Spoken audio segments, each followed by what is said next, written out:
Okay, so part 2 of the homework feedback from 2012 in 504 PRC.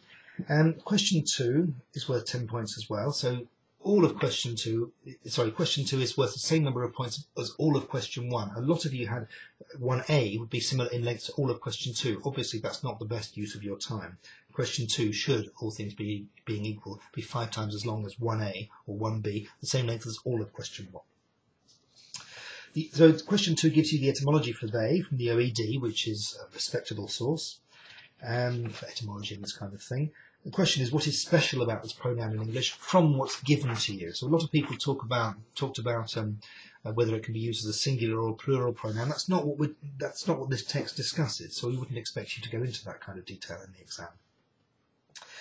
In question 2, the average mark was 3.9. It would have been better. I mean, the quality wasn't bad, but it was just too short. You couldn't go into enough detail, so it ended up being rather superficial. Some research is needed. I expect you to go and find things out when you're at home. You have all the time at your disposal and all the resources available. Okay, so in brief, what we have here, what we can see from the etymology that's given, is that they comes from Old Norse. Now we know that English comes from Anglo-Saxons, Jutes and so on, the Old English, and that Old Norse invaded and brought lots of words into English. As we said in question 1B, was it? Yes, 1B, imported words tend not to replace the basic everyday words. It's a tendency. I wouldn't want to exaggerate that. But that's why in modern English, a lot of the basic everyday words have a very, very long history in English. All the French words that we've imported in the Renaissance in particular haven't replaced, like the word man exists and comes from German. It hasn't been replaced by homme in English. So the everyday words tend not to be replaced very easily. Now, the most everyday words there are, the most basic words in a language, such as English or French, are the grammar function words. And it's very, very difficult to introduce new ones, especially to replace ones which already exist. There are cases. Because, for example, in English is a mixture, it's a hybrid of Anglo-Saxon and French. You can see the cause in because. It's really parce que. But it's relatively unusual, especially for things like pronouns. None of the other pronouns has an Old Norse, is a borrowing. They're all English words. So they is different in this respect. This tells us something about the connection between Old English and Old Norse. They both had very similar origins, in fact, and they would have been, in parts, mutually intelligible. Not 100%. They were, well, not even just. Even Old English wasn't one language; it had a lot of varieties of it. So but people who spoke a variety of Old English and people who spoke a variety of Old Norse would have had a lot in common linguistically, which helped to favour some of the interaction. And the infiltration of Old Norse into Old English. So proximity and contact and language. Filling a gap is one of the terms which is, or fill the place of the lost plural is something which they say in the OED. This doesn't mean that English didn't have, it had they don't mean that Old English had a word, a third person plural pronoun, then lost it, and then sometime later the Old Norse one came in and filled the gap. It was the Old Norse one which pushed the Old English one out. There wasn't a gap, a period when there was none at all. But that's what's quite unusual. It might have been partly because the Old English one, the plural form was very similar to the singular form, so in a way having something quite different might have made it easier for it to impose itself. Another thing which is interesting from the text is the fact that different forms persisted for so long, even to the extent that in Caxton, and you should know about Caxton, and we find a difference between his early and late works in the use of pronouns. So it changed that. Just as you know with Shakespeare as well, the tu and vous distinction, but that's not what we're talking about here. So things change over a long time.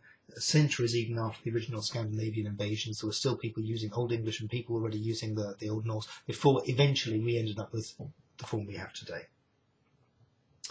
Okay, I won't say much more about question 2. Moving on to question 3. Now the important thing about question 3, or two important things. The first thing is question 3 is worth as many points as questions 1 and 2 together. So it's half the marks are in question 3, which means in the exam it should take up half your time. possibly even a bit more, because question 1 might be very quick to do. But you should be writing a lot more in question 3 than you did in questions 2 or 1. Okay. The second thing to note about question 3 is you have a choice of questions, either 3A or 3B. Please indicate which one you do. Excuse me. There is no advantage to doing both, because I will only mark one of them. It wouldn't be fair on the others otherwise.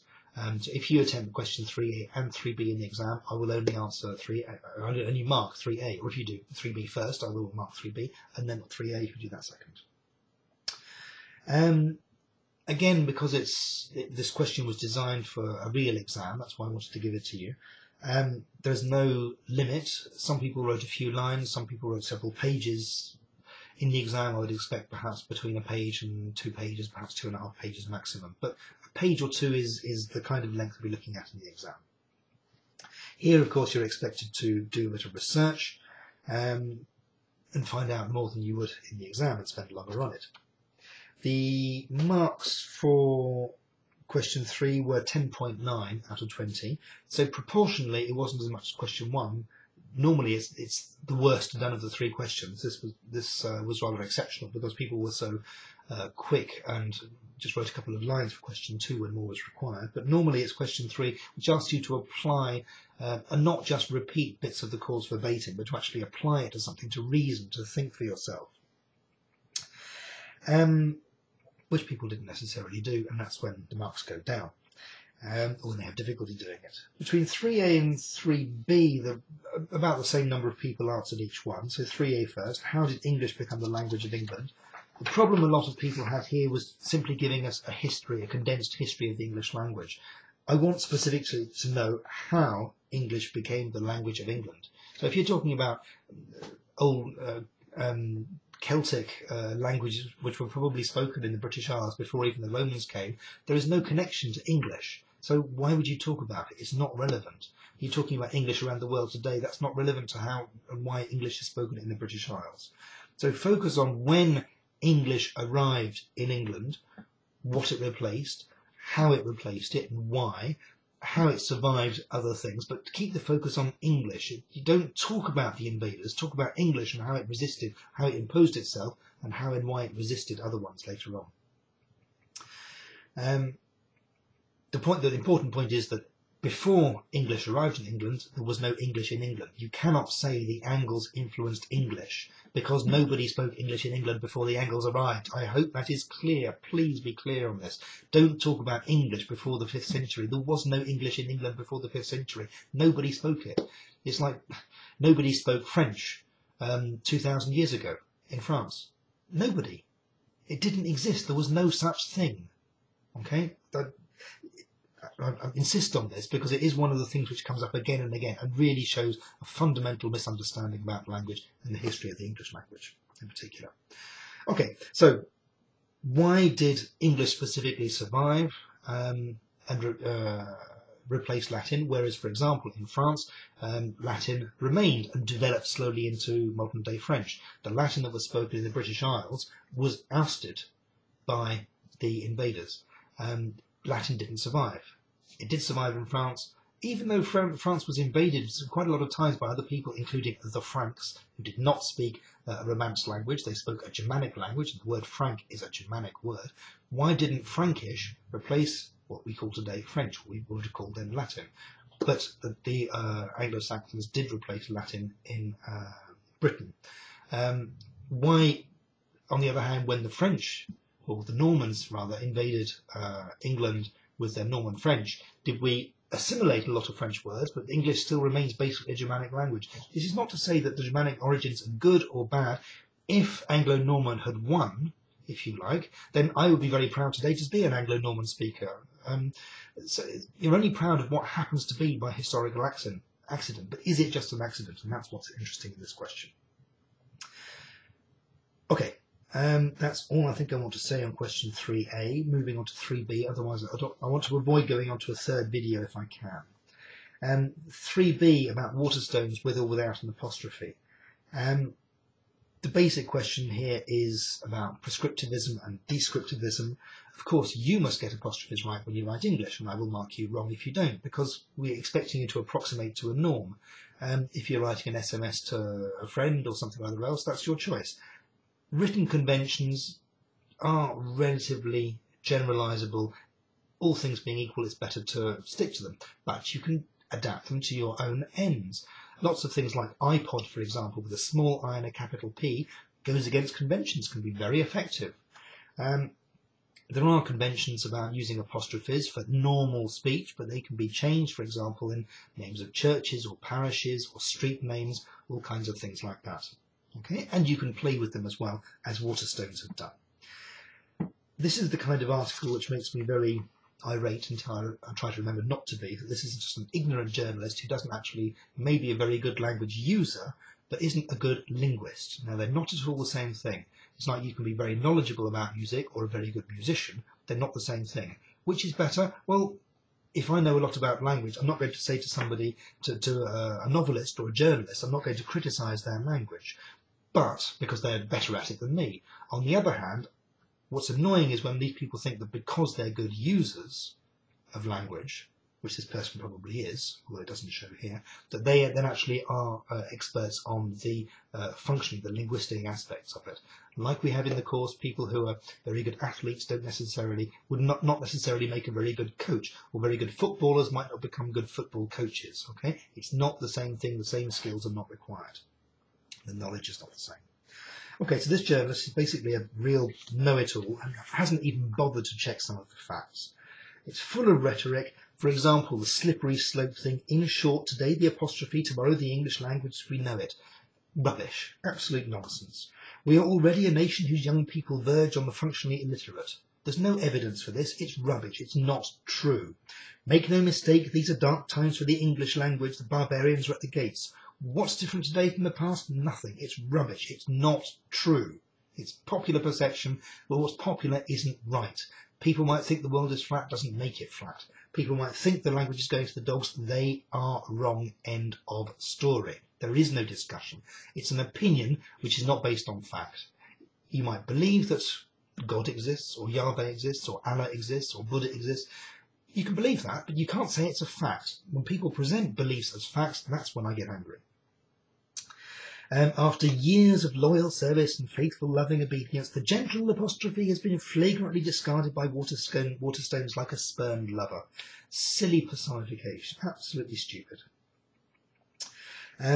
So why do people get so annoyed about apostrophes? I'm not talking about why I get annoyed about people who are annoyed, but why do these people get annoyed in the first place? And some people mentioned the book by Lynn Truss, or the Apostrophe Protection Society and others. David Crystal on his blog has a very good article on this, entry on this, which you can find on the internet, and one or two of you did, so good for that. Note that, for example, in Harrods, everybody I'm sure amongst you knows the shop Harrods, which is very prestigious and traditional and establishment and all the rest of it and conventional, has no apostrophe in its name.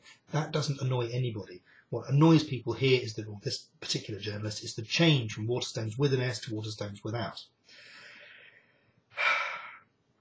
Of course, we're not even talking about language really here. We're talking about labelling, branding. It's like iPad with a capital P in the middle. It's a question of trying to make a mark which is identifiable. It's not about possession. Waterstone doesn't own Waterstones. Waterstone created Waterstones, then sold it. It is no longer his chain of shops. So why there is no possession involved at all? It's simply a mark which is associated, a brand name associated with those shops. There is no possible confusion between Waterstone with and without an S, because there is no confusion in speech. Last year I might have gone to Waterstones, this year I can go to Waterstones. There is no difference in pronunciation. Nobody would say, oh, but you're being ambiguous because you didn't pronounce Waterstone apostrophe S. Well, of course you can't. So pretending, claiming there is ambiguity, it's going to lead to confusion. The language is going to the dogs and people won't be able to understand each other, which is essentially what this journalist does, is wrong. It's wrong. It's just not true. I'm starting to sound like my father now. He gets head up about things like this. I get head up with him. So there is no real confusion possible. There are conventions in normal written language. This is not normal written language, it's branding. The This person seems to think the use of apostrophe is grammar. No, it is written convention. The apostrophe actually appeared quite late in English, and it was very variable in usage. I mentioned variability in Shakespeare's language earlier with tu and vous, or the thou and you, rather than tu and vous, of course, because he spoke English, not French. But there was a lot of variation in Samuel Johnson as well, a lot of variation. And there still is variation today, without necessarily confusing things. So when you have things, he says as well, the journalist, there is a logic as to why we abide by such seemingly prescriptive grammatical regulations. Well, to an extent, yes, there's a kind of logic, but it's not a perfect logic. Why is there no apostrophe in hers? In the possessive pronoun hers? There should be, but there isn't. Oh, it's an exception. Well, no, it's because the people who originally promoted the use of an apostrophe to indicate possession forgot about pronouns. It wasn't a deliberate separation between common nouns and pronouns. It's just something which didn't occur to them at the time because apostrophes weren't written anywhere.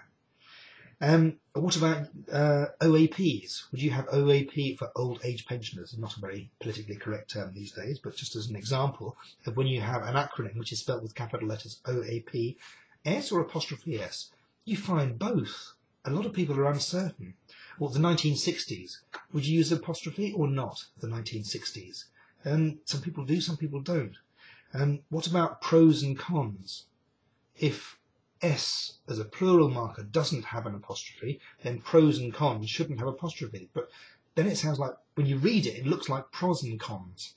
So what about do's and don'ts?